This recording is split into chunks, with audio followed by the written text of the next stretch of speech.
दोस्तों नमस्कार। मैं नाज सुनांचली कथा कहानी और उपन्यास के इस अंक के साथ पुनः हाजिर हूँ। दोस्तों आज मैं आपके सामने बाबा नागार्जुन को लेकर उपस्थित हूँ। बाबा नागार्जुन मतलब जन कवि। उनकी एक रचना मुझे याद आ रही है। जनता मुझसे पूछ रही है क्या बतलाऊं, जन कवि हूँ मैं, साफ कहूँगा क्यों हकलाऊं। ये पंक्तियां सही मायने में जन कवि बाबा नागार्जुन की पहचान है। साफगोई और जन सरोकार के मुद्दों की मुखरता से तरफदारी उनकी विशेषता रही। अपने समय की हर महत्वपूर्ण घटनाओं पर प्रहार करती कविताएं लिखने वाले बाबा नागार्जुन एक ऐसी हरफन मौला शख्सियत थे जिन्होंने साहित्य की अनेक विधाओं और भाषाओं में लेखन के साथ साथ जन आंदोलनों में ही बढ़ चढ़कर भाग लिया और कुशासन के खिलाफ तनकर खड़े रहे। रोजी रोटी हक की बातें जो भी मुंह पर लाएगा, कोई भी हो निश्चय ही वह कम्युनिस्ट कहलाएगा। गरीबी, भूख, अत्याचार, कुशासन के खिलाफ जमकर बरसने वाले बाबा नागार्जुन का जन्म 30 जून 1911 को बिहार के मधुबनी जिले के सतलखा गांव में हुआ। उनका असली नाम वैद्यनाथ मिश्र था, लेकिन हिंदी साहित्य में नागार्जुन और मैथिली में यात्री नाम से उन्होंने कविताएं लिखी। पिता कृषक थे और आजीविका चलाने के लिए आसपास के गांवों में पुरोहित का काम किया करते थे। सन 1935 में श्रीलंका गए, जहां उन्होंने बौद्ध धर्म की दीक्षा ग्रहण की और वैद्यनाथ नाम त्याग कर नागार्जुन ग्रहण किया। जब वह बौद्ध धर्म की दीक्षा लेकर वापस स्वदेश लौटे तो उनके जाति भाई ब्राह्मणों ने उनका सामाजिक बहिष्कार कर दिया, लेकिन बाबा ने ऐसी बातों की कभी परवाह नहीं की। राहुल संस्कृतायन के बाद हिंदी के सबसे बड़े घुमक्कड़ साहित्यकार होने का गौरव भी बाबा को ही प्राप्त है। बाबा की औपचारिक शिक्षा अधिक नहीं हो पाई। उन्होंने जो कुछ सीखा जीवन अनुभवों से सीखा और वही सब लिखा जो हिंदी कविता के लिए अमूल्य धरोहर है। जैसे एक रचना उनकी देखिए, 2000 मन गेहूं आया 10 गांवों के नाम, राधे चक्कर लगा काटने सुबह हो गई शाम। सौदा पटा बड़ी मुश्किल से पिघले नेता राम, पूजा पाकर साध गए चुप्पी हाकिम हुक्काम। गरीबों और मजलूमों की आवाज थे बाबा नागार्जुन। स्पष्ट विचार, धारदार टिप्पणी, गरीबों और मजलूमों की आवाज़ उनकी कविताओं में प्रमुखता से शामिल रही।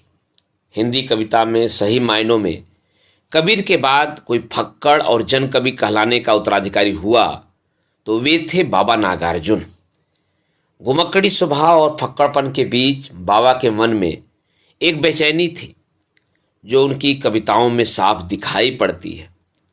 बाबा सामाजिक सरोकारों के कवि थे।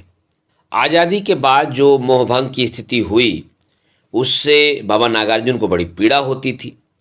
भ्रष्टाचार और बेईमानी से बड़े खिन्न होते थे, लेकिन मुखर होकर शासन की करतूतों को अपनी कविता में शामिल करते थे।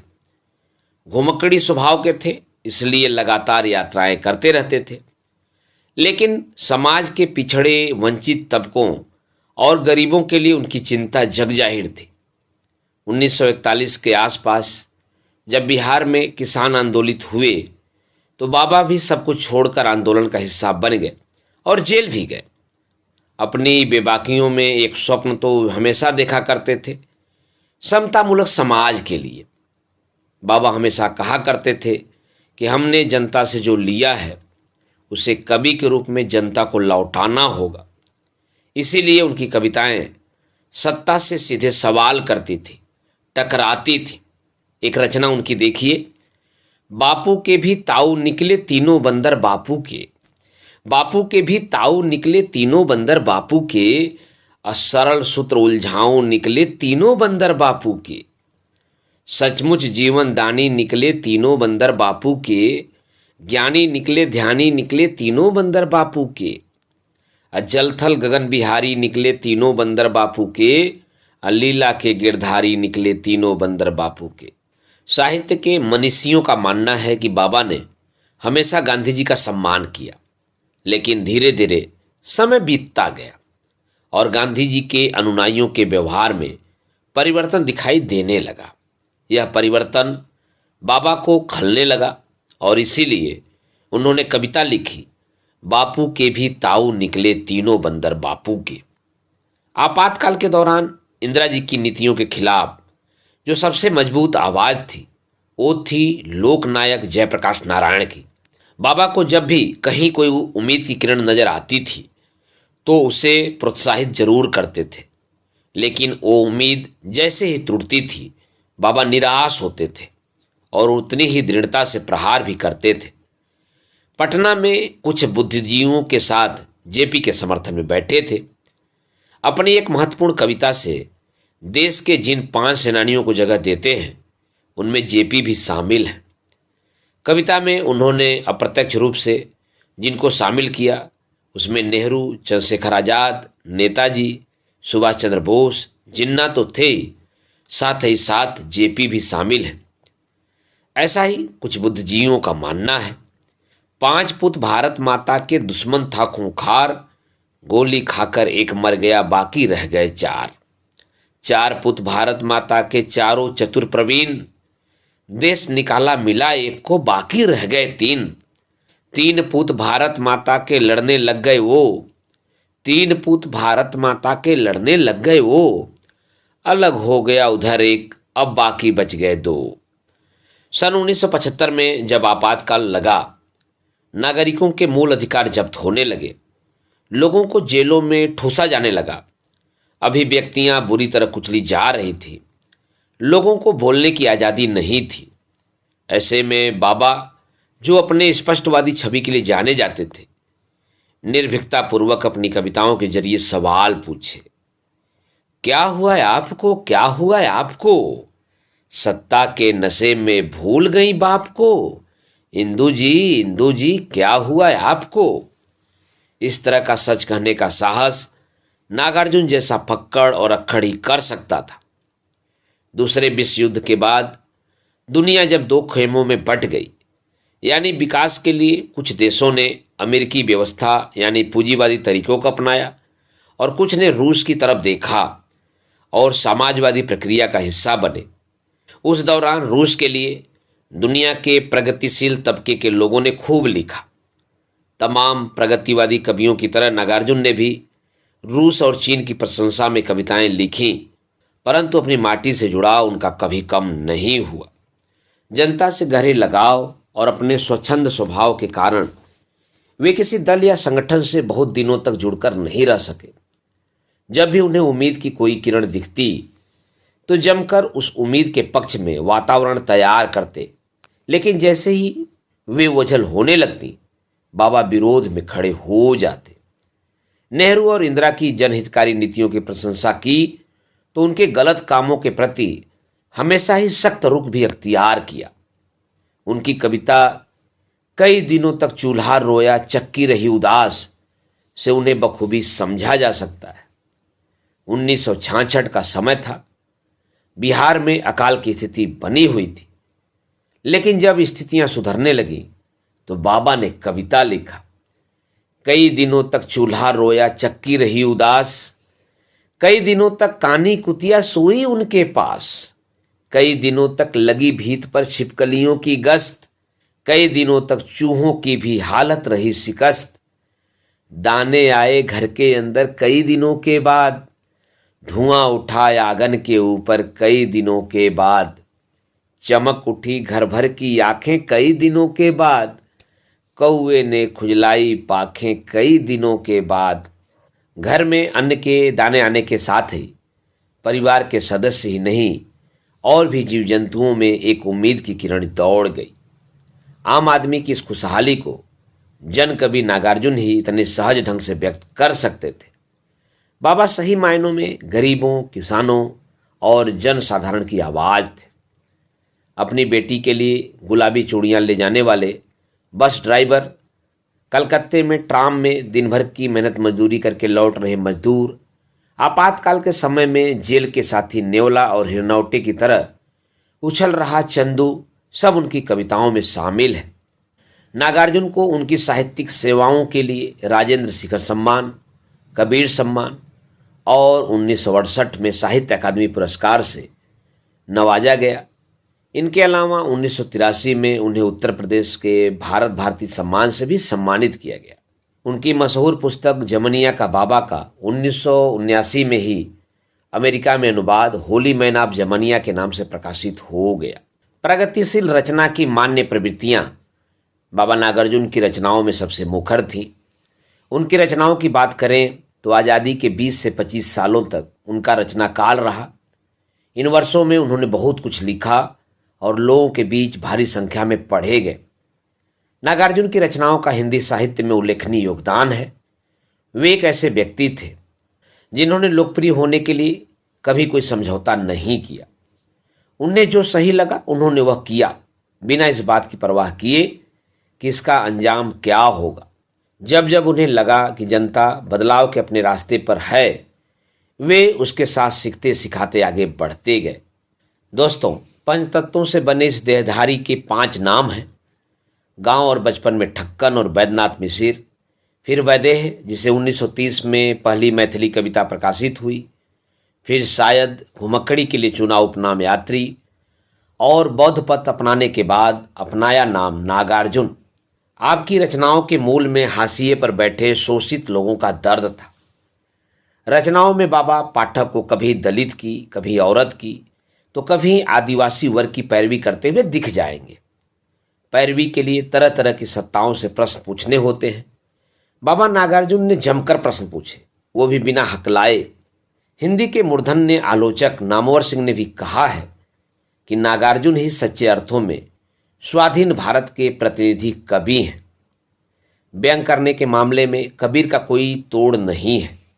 उनके तीखे व्यंग से काशी के सारे मुल्ले पंडे परेशान हो गए थे। बाबा नागार्जुन ने उनकी परंपरा को आगे बढ़ाया। हाँ, ये जरूर है कि कबीर ने कभी राजनीतिक सत्ता से सीधी मुठभेड़ नहीं की, पर बाबा इस मामले में कबीर को पछाड़ देते हैं। कुर्सी को आज भी बाबा की कविताओं का खौफ सताता है। जब सवाल किए तब यह नहीं देखा कि फलाना नेता कितना ताकतवर है। सबके नाम लिए, नेहरू, इंदिरा, मुरारजी, विनोबा। उन्हें किसी मेडल की चिंता नहीं थी, न ही कोई सत्ता उन्हें झुका पाई। उन्हीं की भाषा में बात करें तो बाल न बाका कर सकी शासन की बंदूक। उनकी एक रचना देखिए, वतन बेचकर पंडित नेहरू फूले नहीं समाते हैं। बेशर्मी की हद है फिर भी, बेशर्मी की हद है फिर भी बातें बड़ी बनाते हैं। अंग्रेजी अमरीकी जोकों की जमात में हैं शामिल, फिर भी बापू की समाधि पर झुक झुक फूल चढ़ाते हैं। दोस्तों, सन 1961 में एलिजाबेथ द्वितीय भारत दौरे पर आई थी। तब बाबा एक कविता पढ़ते हैं, आओ रानी हम ढोएंगे पाल की, यही हुई है राय जवाहर लाल की। रफू करेंगे फटे पुराने जाल की, यही हुई है राय जवाहर लाल की। आओ रानी हम ढोएंगे पाल की, आओ शाही बैंड बजाएं, आओ बंदनवार सजाएं, खुशियों में डूबे उतराएं, तुमको आओ सैर कराएं। उटक मंड की शिमला नैनीताल की, आओ रानी हम ढोएंगे पाल की। बाबा की कविताएं जमहूरियत की पहरेदार थी। लोकतंत्र में नेता वर्ग सत्ता का मनमाफिक इस्तेमाल करने लगता है, तब साहित्यकार की कलम उससे टकराती है और तीखे त्योरों के साथ पूछती है। नागार्जुन केवल किताबों और संगोष्ठियों तक सीमित नहीं रहे, वो फक्कड़ किस्म के आदमी थे। घुमक्कड़ी उन्हें खींचकर भारत भर में घुमाती रहती है। डॉक्टर नामवर सिंह ने एक दफा कहा भी था, इस बात में तनिक भी अतिशयोक्ति नहीं है कि तुलसीदास के बाद नागार्जुन अकेले ऐसे कवि हैं जिनकी कविता की पहुंच किसानों के चौपालों से लेकर काव्य रसिकों की गोष्ठी तक है। बाबा ने घूम घूम कर ऐसी कविताएं सुनाई जिसमें सत्ताधीशों के नाम ले लेकर व्यंग किए गए थे, जिसमें आमजन को हिम्मत मिली कि सत्ता से सवाल पूछे जा सकते हैं। कई नेता अकाल, भूकंप या बाढ़ जैसी घटनाओं पर हवाई सर्वेक्षण करते हैं। एक बार बाबा के हत्थे चढ़ गए, बाबा ने लिखा, हरिजन गिरिजन भूखों मरते हम डोले बन बन में, तुम रेशम की साड़ी डाटे उड़ती फिरो गगन में, उड़ती फिरो गगन में। नागार्जुन ने चुनावी राजनीति को आड़े हाथों लिया। कई नेतागण टिकट पाने के लिए पानी की तरह पैसे बहाते हैं और जब टिकट मिल जाता है तब उनकी मनोदशा कैसी होती है। श्वेत श्याम रत्नार अखिया निहार के, सिंडकेटी प्रभुओं की पग धूर झार के, लौटे हैं दिल्ली से कल टिकट मार के, खिले हैं दांत ज्यों दाने अनार के, आए दिन बहार के, आए दिन बहार के। चुनावी राजनीति की कड़वी सच्चाई वंशवाद है। बाबा बहुत पहले आसान भाषा में एक कविता के माध्यम से इस पर ध्यान खींच रहे थे। ओम तुलसी दल विल्लपत्र चंदन रोली अक्षत गंगा जल, ओम शेर के दांत भालू के नाखून मरकट का फोता, ओम हमेशा हमेशा राज करेगा मेरा पोता। गांधी जी का विश्वास था कि आज़ादी के बाद न्यायशीता की धारणा का अनुसरण करते हुए संपत्ति का पुनर्वितरण किया जाएगा, लेकिन गांधी के अनुयायियों ने ही इसकी अवहेलना की। बाबा नागार्जुन ने अपने शब्दों में पिरोया, बापू के भी ताऊ निकले तीनों बंदर बापू के, सरल सूत्र उलझाऊं निकले तीनों बंदर बापू के, सचमुच जीवन दानी निकले तीनों बंदर बापू के, ज्ञानी निकले ध्यानी निकले तीनों बंदर बापू के, जल थल गगन बिहारी निकले तीनों बंदर बापू के, लीला के गिरधारी निकले तीनों बंदर बापू के। बाबा नागार्जुन जन्म से ब्राह्मण थे, लेकिन बाद में उन्होंने बौद्ध धर्म अपना लिया। समाज में फैली ऊंच नीच के खिलाफ जमकर बोले। 1977 में हुए बेलछी कांड से क्षुब्ध हो गए थे। उनकी मनस्थिति एक कविता में दर्ज हुई थी, रोता हूँ लिखता हूँ कवि को बेकाबू पाता हूँ। इस कांड पर नागार्जुन हरिजन गाथा नाम से कविता लिखते हैं, जिसमें दलितों के ऊपर ढाए गए जुल्म को, दलितों को क्रांति करते हुए दिखाया गया है। ऐसा तो कभी नहीं हुआ था कि एक नहीं दो नहीं तीन नहीं 13 के 13 अभागे अकिंचन मनुपुत्र जिंदा झोंक दिए गए हों प्रचंड अग्नि की विकराट लपटों में। संपन्न साधन ऊंची जातियों वाले 100 मनुपुत्रों द्वारा ऐसा तो कभी नहीं हुआ था। बढ़ाया बुद्धू अपने छप्पर की तरफ, नाचते रहे लेकिन माथे के अंदर। गुरु महाराज के मुंह से निकले हुए हथियारों के नाम और आकार प्रकार, खुखरी भाला गणासा बम तलवार, तलवार बम गणासा भाला खुखरी। बाबा नागार्जुन अपनी प्रसिद्ध कविता प्रतिबद्ध हूँ में लिखते हैं, प्रतिबद्ध हूँ जी हाँ प्रतिबद्ध हूँ, बहुजन समाज की अनुपल प्रगति के निमित्त प्रतिबद्ध हूँ जी हाँ प्रतिबद्ध हूँ। नारी चरित्रों पर बुनी गई उनकी कई कविताएं नागार्जुन के स्त्री संबंधी विचारों को सामने रखती हैं, जैसे सिंदूर तिलकित भाल, वह तंदुरित मुस्कान, गुलाबी चूड़ियाँ, लाल साहू इत्यादि। बाबा स्थूल के प्रति विद्रोह के प्रतीक थे। जब जातिवाद से दुखी हुए तो धर्म छोड़ दिया, वैसे ही वो किसी देहरी में बंधकर नहीं रहे। दुनिया उन्हें प्रगतिशील काव्यधारा के मजबूत हस्ताक्षर के रूप में जानती है, लेकिन उन्होंने विचारधारा की लीक से हटकर लकीर खींची, बिल्कुल वैसे ही जैसे कबीर ने खींची थी। कबीर कहते हैं, गगना पौना दोनों बिन से कहाँ गया जोग तुम्हारा। बाबा लिखते हैं, क्या है दक्षिण क्या है वाम, जनता की रोटी से काम। क्या है दक्षिण क्या है वाम, जनता को रोटी से काम। बाबा गेहूं और गुलाब को एक दूसरे से बरकस खड़ा नहीं करते, जिसकी मिसाल है यह कविता। अमल धवलगिरी के शिखरों पर बादल को घिरते देखा है, छोटे छोटे मोती जैसे उसके शीतल तुहिन कणों को मानसरोवर के उन स्वर्णिम कमलों पर गिरते देखा है। बादल को घिरते देखा है, बादल को घिरते देखा है। छायावाद ने प्रकृति को मानवीय रूप दिया था, लेकिन कुरूप प्रकृति को वहाँ भी जगह नहीं मिली थी। बाबा निराला की परंपरा को आगे बढ़ाते हैं। कानी कुतिया, नेवला, भुट्टा और कटहल सिर्फ बाबा की कविताओं में दिखते हैं। जैसा कि डॉक्टर नामवर सिंह ने कहा भी, यथार्थ के रूप जिन्हें शिष्ट और सुरुचिपूर्ण कवि विभत्स समझकर छोड़ देना ही उचित समझते हैं, नागार्जुन की साहसी कल्पना से काव्य का रूप प्राप्त करते हैं। प्रभु तुम कर दो वामन, होगा मेरी क्षुधा का समन जैसी पंक्तियां लिखने का साहस बाबा नागार्जुन ही कर सकते थे। धूप में पसर कर लेटी है, मोटी तगड़ी अधेड़ मादा सूअर, जमुना किनारे मखमली दूबों पर पूस की गुनगुनी धूप में पसर कर लेटी है, यह भी तो मादरे हिंद की बेटी है। एक सजग कवि अपने समय की हकीकत को दर्ज करता है, रूढ़ियों का विरोध करता है। हमारे ज़माने के कबीर ने यह काम तबीयत से किया। बाबा नागार्जुन की स्मृति को नमन, सलाम। दोस्तों, अभी आप सुन रहे थे बाबा नागार्जुन अर्थात सत्ता को चुनौती देने वाले जन कवि के बारे में।